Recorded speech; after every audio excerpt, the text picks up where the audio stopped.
Good morning, good afternoon, good evening. Like we say on this show, it all depends the time zone from where you are watching us from.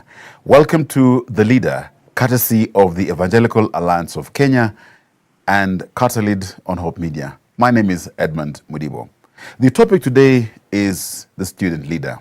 Interesting because students, just by that term, one would presume they are young, the Gen Zs, and numbers don't lie. And a friend of mine told me numbers also don't die. They're the majority in this country. So it's very apt that we discuss the student leader. I'm so glad that to help us navigate this topic, we've got Bwana Eric Lumosi. Karibu sana. Thank you so much. And we also have a Gen Z in the house. So we are covered. Carson Mwenda. Yes. Excellent. And you can tell the Gen Z is prepared. Of the three of us here, yeye ndo amevaa suti. Sure. So, Eric. Yes, sir. We just met on the lift coming up. True. And when you just finished telling me I'm Eric, we didn't finish the rest. Oh, sure. So who is Eric? Where are you from? What do you do? Okay. Tuendelee hapo. Thank you so much, Mr. Edmund. My name is Eric Lumosi. Pastor Eric Lumosi comes from within Nairobi. I'm serving with the Kenya Students Christian Fellowship as the regional coordinator. And the region itself is called Greater Nairobi Region. The Greater Nairobi Region comprises of 4 counties. That will be Nairobi, Kiambu, Kajiado, and Nyandarua. Now, in the Kenya Students Christian Fellowship, we have got 17 regions across the country. And this movement is geared towards molding, developing the spiritual aspect of students in high schools, those who are under the Christian Union movement. How did you arrive at being the regional coordinator? Ama ulizaliwa ilikuwa inakungojea? Not really. I think leadership is something that it just comes automatically. Sometimes you are not even aware of how it becomes, but as you grow up, you find yourself in a space of either you are leading a classroom, probably a group of the people, and as you grow up, it just happens, such that wherever you go, whether it is in the church setting, whether it's just in the normal groupings that are there, you find yourself having appointed, having been elected, and you become the leader in that team and space that you have. Like in this case, there was an opportunity of a coordinator for the Greater Nairobi region, and personally, I was not even like into it. Of course, I was a leader in another level, at another level, but by then I was the chair of the Nairobi County Kenya Students Christian Fellowship. And then we are looking for a leader for the coordinator for quite some times. We got one, but again, she just flipped up within no time. We got another one. Eventually, she passed on. Unfortunately, God rest her soul in peace. And then the space is there, and it's like we are not having anybody that is able to coordinate the work. And at one point, it's like, and why don't you take up this? Because again, you're doing so well down here, but in this another level, you can as well do it. And I considered it and said, okay, fine, why not? And I went for it. How long has the fellowship been around? How long has it been established? The Kenya Student Christian Fellowship has been in the space for over 65 years. It's a movement that was registered in 1959. When the missionaries came into the country, they started churches, they started schools, and they also started health centers. And within the school setting, we were having sponsor churches that are beginning various schools. To date, I think the church holds the largest number of schools in the country. So it happened that when the schools have begun and they're enrolling students from the community, they were picking students from across the board. So it was not students from a particular denomination, but they are coming to a school that is sponsored by a given denomination. So at this point, what used to happen is like when that church is sponsoring their school, and now every person as students in that school, they will continue leading them, training them, teaching them on the doctrinal values that are pieced to that particular denomination. And because of the variance in terms of this denomination having their different doctrinal values and another church like that, it brought some kind of a confusion in the students' body. So the missionaries and of course the fathers of faith at that particular time sat and said, oh, I think we are bringing a confusion to our young people. There is need for us to come up with a body that is able to embrace the teachings of the Bible as it is, but not to go into the details of the doctrinal values that are making the differences between one denomination to the other. So they sat down in 1957, they had a discussion and thought, why not? And they started the movement of KSCF, and then they had their first activity in a school in Western called the Bunangwe in 1958. In 1959, they registered, and all activities sprang across the nation. Wow, excellent history. It looks like you're a beneficiary of that setup. So who's Carson? The one that I know of. I didn't know him. Called Benny Carson. Any relationship to him? Beyond the name. So who is Carson Mwenda? For my introduction, my name is Carson Mwenda. I am the son to Dr. Isaiah Mureithi and the late Dr. Rhoda Gitonga. I am honored, first of all, and privileged to be here for this interview. I'd like to thank KSCF and also my patron, Madam Nganga, for this opportunity. I'm in Nairobi School, approaching Form 4, and by God's grace, I am the CU chairman. Carson, the name Carson was actually my dad, when he was giving me how my name came to be. He was looking at two different people. That was Miles Munro and Ben Carson. And eventually, as you can see, they decided on the name Ben Carson. And so he's been an inspiration.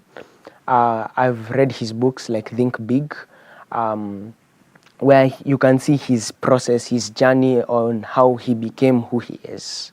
So I can say that's for my end. Wonderful. And I'm so glad that we're meeting today. Yes. If we met when I was still in school, you would have been my competition. Yes. Because I went to this school, Changes, aka Lenana School. But anyway, story for another day. So now, you being a student leader and chair of the CU, what, from your perspective, how would you define a student leader or leadership in that matter? Okay. From my definition of student leadership, I can say is a person who not only knows the way, they show the way, and they go the way. And know the way, show the way, go the way. Yes. Yeah, I can quote that. In knowing the way, it shows that they have a vision. My vision is to see people's spiritual, like their revival in their spiritual experience. I want people to have more of a connection towards God, not just because their parents go to church, but I want them to be intentional about it. And because that is my vision for the year I'll be serving in, the sphere that by God's grace I can influence. And my mission now, that is me showing the way, is I have a plan, and my plan has my values, and I can say to reach out to people. One of the major plans that I have is to show people that God loves them. Because when you interact with students, you get to see that people come from various backgrounds. There are backgrounds where they've just been left like that. They have no foundation in their Christianity. And so what we try to do is when we invite them for the Christian Union fellowships, we try to build that foundation on them by teaching. And also that is where KSCF has really helped us, because when they organize programs like during our weekend challenges, during the CU rallies, they come to not only us as the Christian, the CU officials, but also to the prefect body, where they teach us, they take us through that process of learning. It is always good to learn from those who have gone ahead of you. Yeah. I'm curious, you to arrive at that position of chairman, is it a matter of popularity? Did you lobby? Did you campaign? Were you appointed, selected, nominated? You just declared yourself, I'm your chair? Talk a little. I'll say I was appointed. How I arrived to that position, I believe it is because of my passion for the service towards God. Before I became chair, I was the head of prayers. I was the prayer coordinator. Excuse me. We will be holding prayer meetings that will be occurring every Tuesday. And by God's grace, I was appointed now to this position. Yeah. Wonderful. Now, Pastor Eric. Yes, sir. You sit and you serve in a critical, very instrumental fellowship that I can see does a lot of work with the student fraternity. What challenges do student leaders face that you speak to from where you serve? Yeah, okay. Part of the challenges that the student leaders face is like it depends with particular schools. So each school has got different kind of challenges that they face. There are those students that are supported very innately from the onset of where they are appointed or elected to become the leaders. And there are those leaders that come into leadership and they don't know which direction to take. So part of the leadership will be the capacity of those leaders, such that if some of them have been put to those offices and they do not have anybody to help them know what role they are supposed to play, the responsibilities that comes along with that particular position, they will just do things the way they know and the little knowledge they have. And therefore you find that in such a kind of a scenario, even the capacity of that Christian union and fellowship at large, and you can realize that it affects even the services they have or during the Sunday services. It affects the meetings they do have, whether even the activities like rallies, weekend challenges that he's talking about. And therefore you find that that becomes a big challenge. Part of that is that the fact that they need training, and that is how KSCF come on board, such that at every particular moment where the prefects, or rather the CU leaders, and we open the space even to other societies to come on board so that we train them. And during that training, we are able to help them know who a leader is, what responsibilities comes along with the leadership, the roles of their various offices. When Mwenda comes from Nairobi school, like for example in the Christian Union, the same number of leaders are what is expected even in other schools.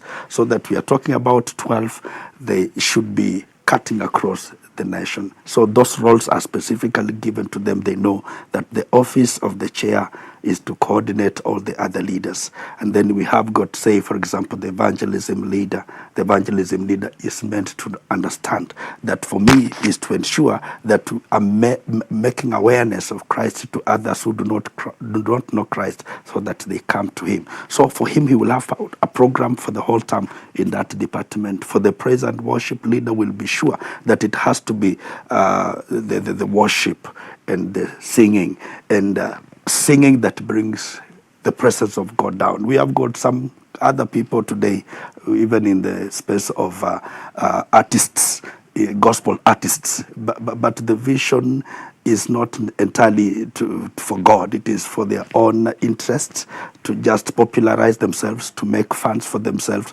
and not entirely to allow people to sing and sing in a point of bringing God down, and is able to manifest and minister to the audience in that particular forum. So those roles are specifically given to them so that they get to understand what is needed. The other challenge would be, like, while these leaders are being elected, you find that they are coming from different backgrounds.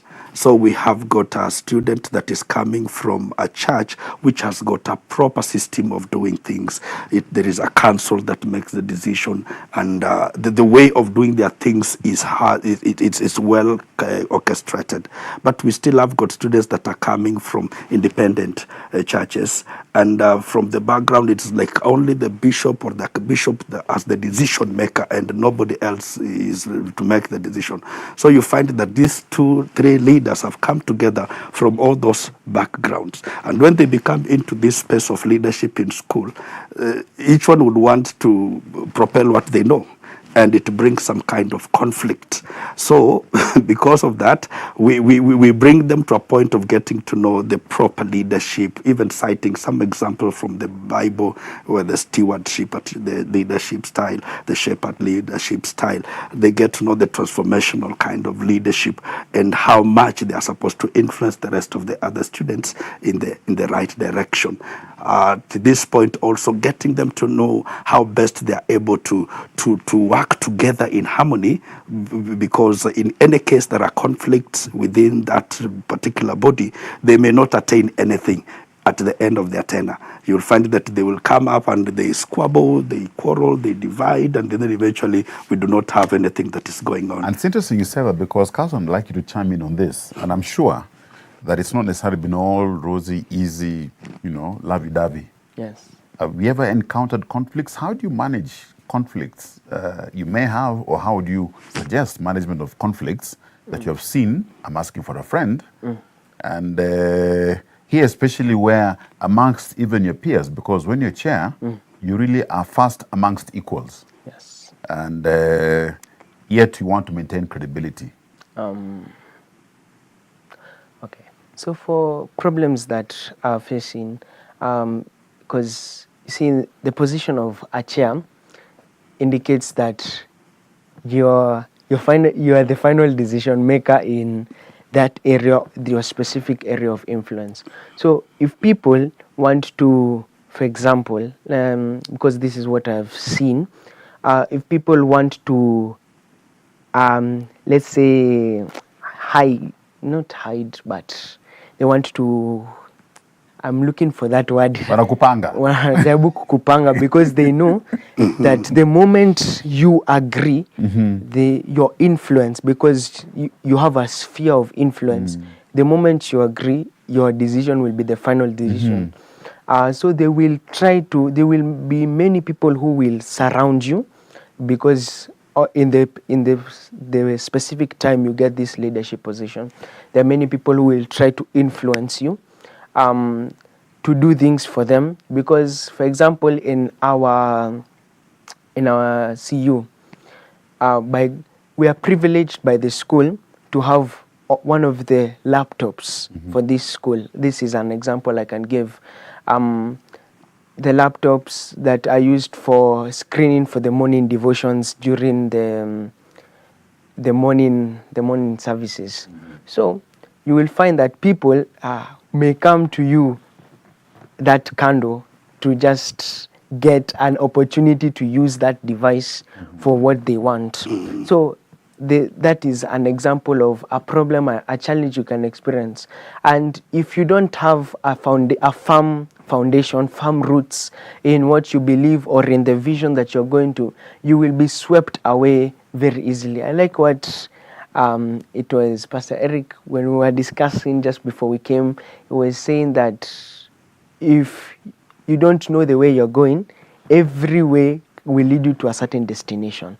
That means if you don't have a vision to where you're going, it means you can easily be swayed by people's opinions, by people's things. So that is just an example. And Another problem that I see many people lack is the lack of understanding of God's words, of God's word and doctrine. You can see that people, they come to you because, as I've said, people's backgrounds are different. There are people who they have not been raised in that proper Christian manner. So when they see what you do, they are like, what are you doing? Why are you reading the Bible like this? So there's also our predecessors, when they normally advise us, they'll normally tell us, there are some people who may never read the Bible, they will read you like the Bible. So if your life does not align to that character, it means mislead them. you will make them fall. You will backslide them, because they will look at you for the understanding of Christ. They will look at you to try to see who is this God that you are serving. So you must be different. Also, that is now a solution, I can guess. So also another solution I can say, it is to find one person. And this one person is a person who you can really trust with your things, because we are human beings.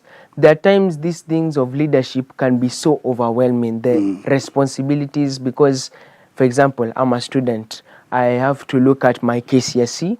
I have to look at the church. There are other responsibilities. I have to organize for CU rallies and weekend challenges. I have to give an account to the administration on how the CU is progressing. I have to do a lot of things. So if you don't find somebody you can confide in, you can share your troubles with, because you will find it difficult to push through. Yes, I like that. And that's a wonderful space, because we look at leadership in action and whether or not, if you must be one as a leader who needs to know everything everywhere, and you're not delegating and micromanaging, sooner than later, the center will not hold. Stay with us, because we've got plenty more on the other side of this break. Be there.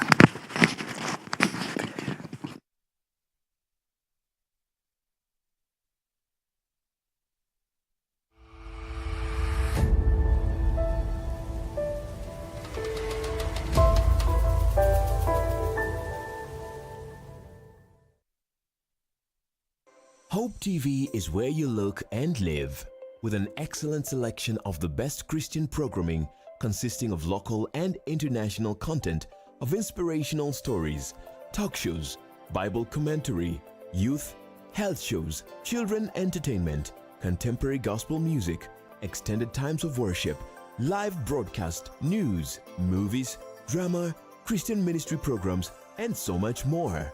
Hope TV is another quality service from Christ is the Answer Ministries, with over 45% of authentic and credible local content every week.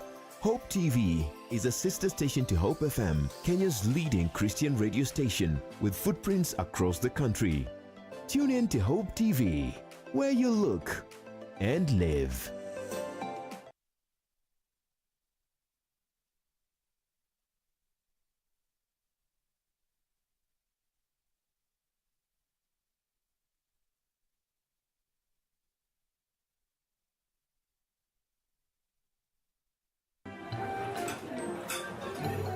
I've actually been trying to find a balance. It's been really tough and hectic, but everyone says once you get a hang of it, becomes better, and I don't know, but I'm hoping to find a balance soon, because it's really been hectic. But you've been in the job industry for a long time, so I think you would know better. Sindio? Huh?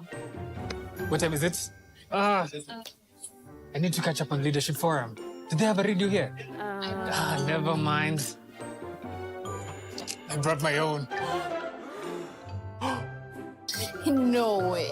You can't be serious. Wait, why do you have a radio and you can just catch up with the shows on Hope FM podcast? Really? Even Meet of the Word? Yeah. I mean, you can find them on whatever platform, name it. AfriPods, Google Podcasts, Apple Podcasts, Spotify, you name it. But I'm not subscribed on any of them. So no worries. You can just check out the latest episodes on hopemediakenya.org. You can now listen to select Hope FM programs on your favorite podcast streaming platform. or directly on our website www.hopemediakenya.org. Listen and live.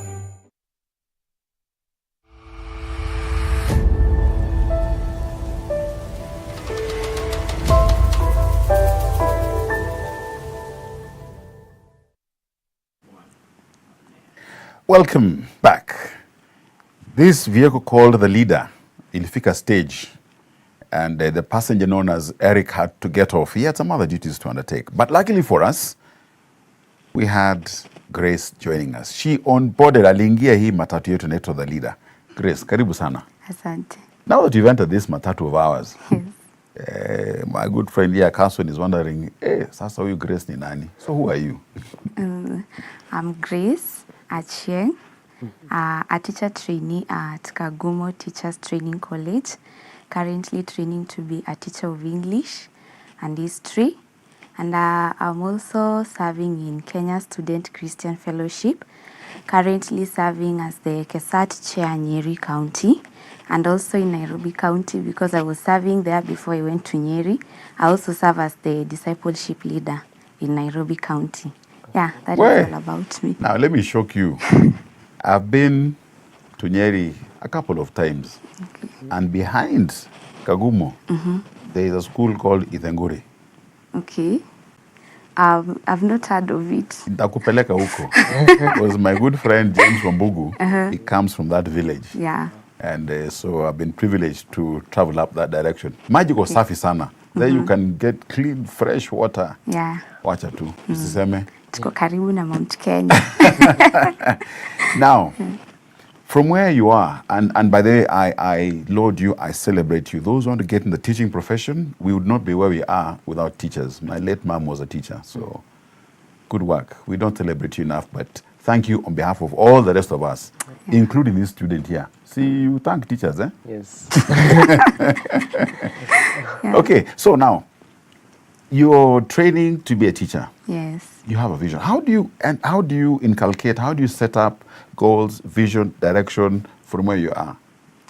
Okay. Am I your leaderless, directionless, No. visionless?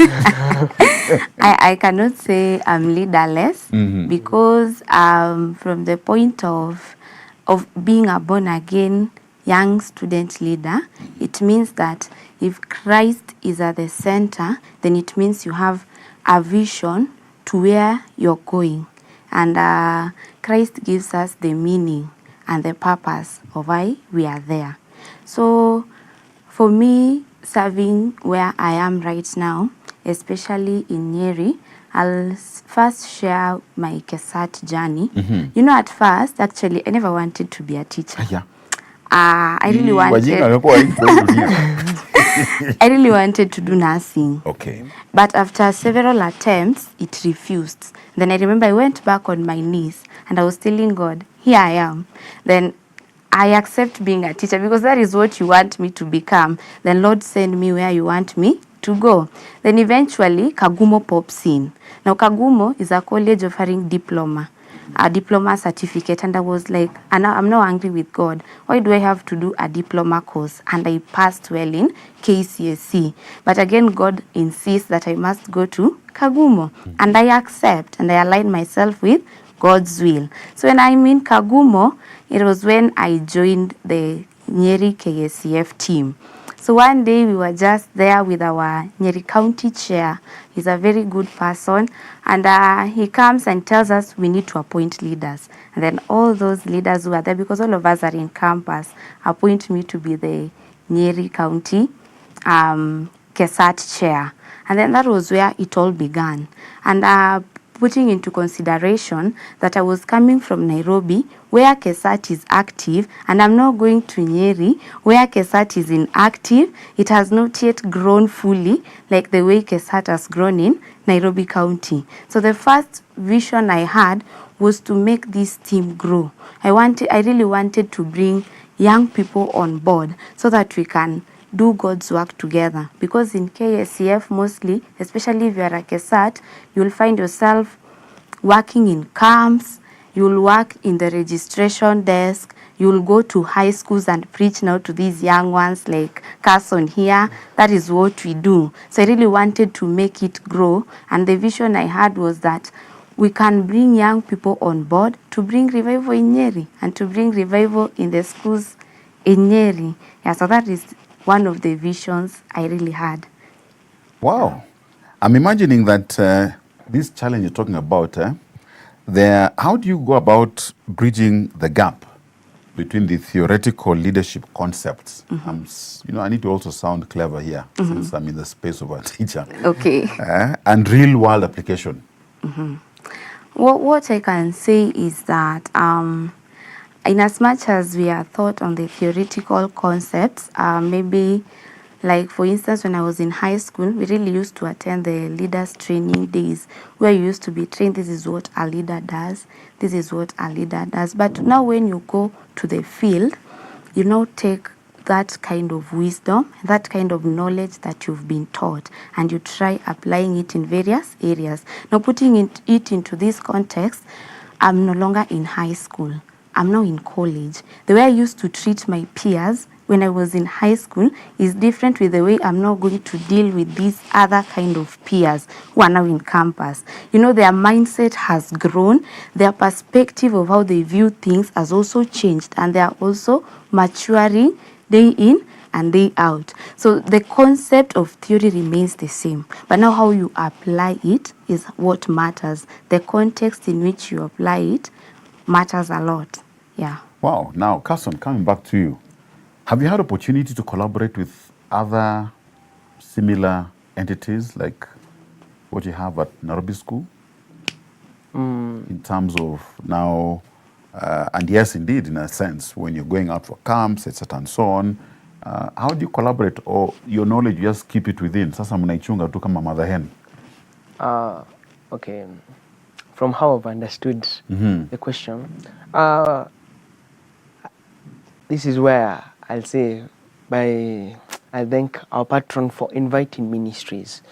Ministries, there have been ministries that have been coming to our school, and they have really helped us. Two of them that I'll mention is Breathe Ministry and Grace Ministry. Breathe Ministry came for this year, CU Weekend Challenge, and they were collaborating with KSCF to really minister to the flock. I'll call them, to the sheep, to the students. And also I like to really thank Grace Ministry. It is headed by a vision bearer known as Sir Michael Muiruri. He finished it was campus last year. Yes, he was in the University of Nairobi. And he will come normally every Saturday when we are holding a main CU service, and he will teach us especially on identity. He will build that foundation and give us opportunities to grow. So I can say that, I've really seen how they have helped us. If it was not for these ministries, we would probably not be where we are, the place we are. Yeah. Wow. Now, Grace. Yes. Where is the role of faith and values in leadership? Okay. What I'll say is that faith applies in every aspect, and I'll not necessarily base faith. Faith is different, and it depends with the background one comes from. But because we are Christians, when you are a leader in leadership, what you need is to have faith. At times, the Bible says that faith is the substance of things that we hope for, things that we have not yet seen. Now, in leadership, at times, especially in decision making, it is that process in which we really need to have faith, because at times we trust the process, but maybe we don't have the resources, maybe we don't have even the workforce that is going to help us. But now, because there is this vision we've laid, then faith comes into place so that it can bring that vision into activation. But now on values, and especially as a student leader and in college, what I'll say is that values really make leadership to be effective. Values now brings the point of influence, because let me use this example, especially when you are a young leader like we are, maintaining integrity when God has elevated you to become a leader becomes so hard. And you'll find that, for instance, there's a time in college we were doing exams, and these exams are tested by NEC. And I remember it was an online examination. So we were using our laptops, and then the invigilation was not that kind of tough. So I remember students were involving in cheating and exam malpractices. Some are discussing, some are going to the extent of going online and looking for answers. But now this is me here. And now I'm telling myself I'm not only a leader, I'm representing Jesus Christ in my space. And then I remember I tell myself, I'm not going to cheat. I want to maintain integrity. And then I remember one thing that was running in my mind is that integrity is the ability to do that which is right, even when no one else is doing it, when no one else is seeing you. That is how values come in. Because I remember after the exams, a certain man stops me when I'm in the college going for a class, and he tells me, you know, I used to see you in that exam room, and I'm a man, but you have really impacted my life as a lady. I want to know Jesus, and I want to follow Jesus like the way you're doing. So what I'll say is that values, as a young student leader, bring now influence. When you have faith and then now you put it with values, and now positive values, they help us to influence our peers. Wow, that's a powerful testimony.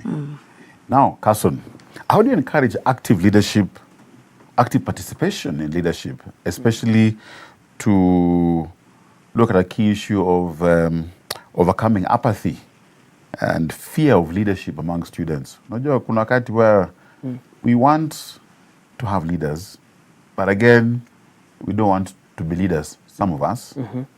How do you encourage active participation to overcome that, so that then you dissuade this myth? I would like to suggest that leadership is for a select few. Because after Carson, I'm not sure where you are. Do you have other brothers and sisters? I'm the Or last cousins? one. You're the last born, but you have cousins. Yes. So Nairobi School CU chair will wait until your cousin goes there to have another leader. So I'll start off with a quote. If you see a problem but don't change the problem, you are part of the problem. If you see a problem but don't change the problem, you are part of the problem. Okay. The second thing is from a quote from Miles Monroe. He will normally, when I will listen to him about leadership, he will say that the lion is not the strongest animal in the jungle. It is not the biggest animal in the jungle.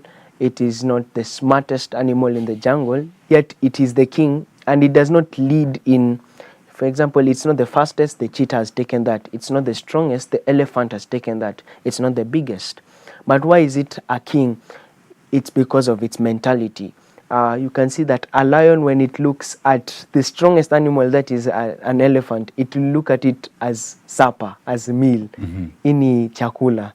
So that mentality is what brings about that area of leadership. And also, God is a leader, right? We were created in the image and likeness of God. That means when you are stepping into that area of leadership, you are actually stepping into an area of self-discovery, because you are created in an image of a leader.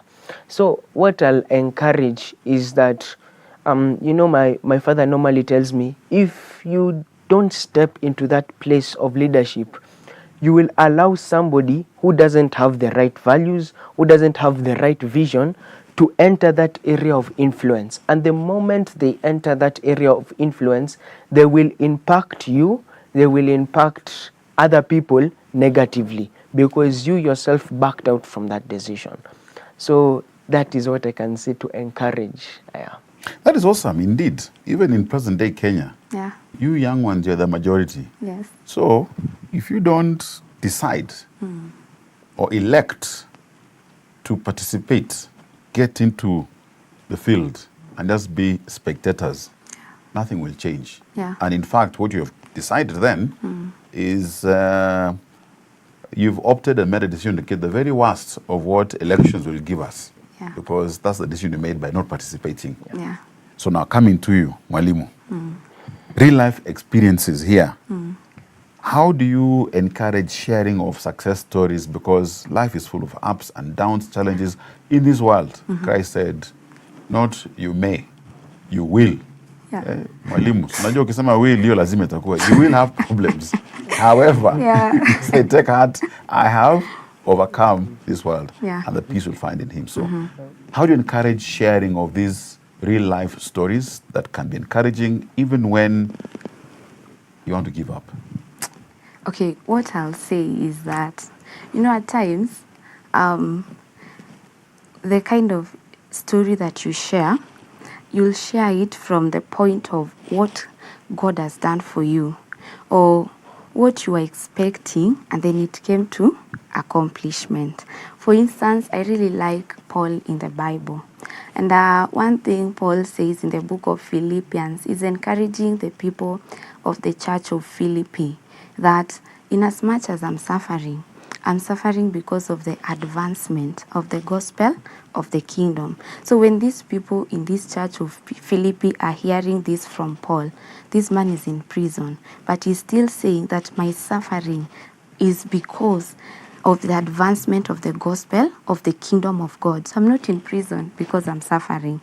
So what I can say is that the moment you share your story, you'll share it from the point of, this is what I was expecting God to do for me, and he has done it. And then you'll be sharing it also from the point of influence as a leader. Just like the way I was sharing the way that man stops me and he tells me, I've never taken advice or anything from a lady, but I want that Jesus that is in you to transform my life. What I'll say is that when you share that with students, especially because I serve in high school ministry, when I'll go to that school and I tell these students, this is what I did, and this is because I failed to cheat in exams. This is what it resulted to winning a soul to Jesus. This student will come and tell you, Grace, I want to be like you, because many a times I go for high school ministry, I share with them practical stories. Like the other day I was just preaching in a boys' school, but before I reached inside the boys' school, we in Nyeri at times matatu is a problem, you shall go at times, so kupata gari ni shida. So I remember the car that stopped to carry us ilikuwa ya walevi. And then we just had to enter. We were two of us with a certain friend of mine. What I was only praying, Mungu saidia wasitapike kwa igari. That was the only thing I was praying. That was the only thing I was praying. But in the midst of it, I remember I told them that Jesus only came for those who are sick. He never came for those who are well physically. Exactly. He only came for those who are spiritually sick. And then I remember when I'm alighting their car, they took us up to the stage. One man who is drunk tells me, one day I'll give my life to Jesus. Thank you so much for sharing God's word with me. And then I go with that same testimony, the way it was to those students, and then I tell them, even when I was on the way coming, this is how I was inside that car. And then I remember some boys came, each of them, and they were telling me, I want to be like you. Wow. If you can witness even to people about Jesus shamelessly, even in the matatu, then what about me? So I'll say that these experiences, it will enable us to cause a way lot of influence, especially amongst our peers. Indeed. Yeah. Christ is the perfect example. Yeah. He engaged with prostitutes. Yeah. He engaged with taxpayers, KRA of those days. Yeah. He engaged with all manner of characters left, right, and center. Yeah. Carson, as you're about to land this plane, you're a leader. Yes. Are you vulnerable? Have you ever cried? Ama unajificha tu kwa shower, that's when you cry. So we don't know. Hii unaoga ama ni kulia. I'll say there are tough moments in these places of leadership. For example, I told you when I was introducing myself, I said I'm the son to the late Dr. Rhoda Gitonga. So it happened last year that when my mother passed on, she was, it was breast cancer. So she was in the hospital. You can imagine you're the prayer coordinator. You're praying for people, they are getting healed. You are praying for parents, the situation is changing. You're praying for families, they are getting better. But you come and you are asking God, my mom, she's in the hospital. I remember that it was on a Sunday, just a day before she passed. We went to visit her via the school's permission. And when we got to see her, she was it was chemotherapy. So she could not even recognize us properly. So those are the challenges of faith, because it takes God is the one who will keep you. There are people, it has not been an easy journey to continue to encourage people who have lost their loved ones. Well, also I'm one also hurting. And that's why when I was saying like a solution to a problem is to find one person. A person who you can work with, you can share with. Because let me get an inspiration from the story of David. David, I think many people don't realize just before he became king, Saul was chasing him for 7 years. So for 7 years he lived in caves. For 7 years he ran away from. You can imagine you being chased by the president in that country, and you cannot escape that country. There is a time even when you read the story of David, he had to go to the Philistines where he had killed Goliath and pretend to be drunk. And pretend, not to be drunk, but to be mad, so that he could escape from Saul and go to Philistine for at least an area of rest. And you see, that this spaces of hardship is because God is trying to mold something out of you.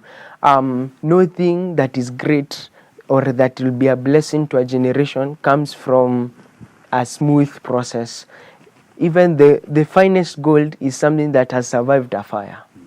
So when it is, yes, there are spaces which you can cry, you relieve the stress, and that's why I'm saying you find that one person who you build that relationship to that point where you can open up to each other.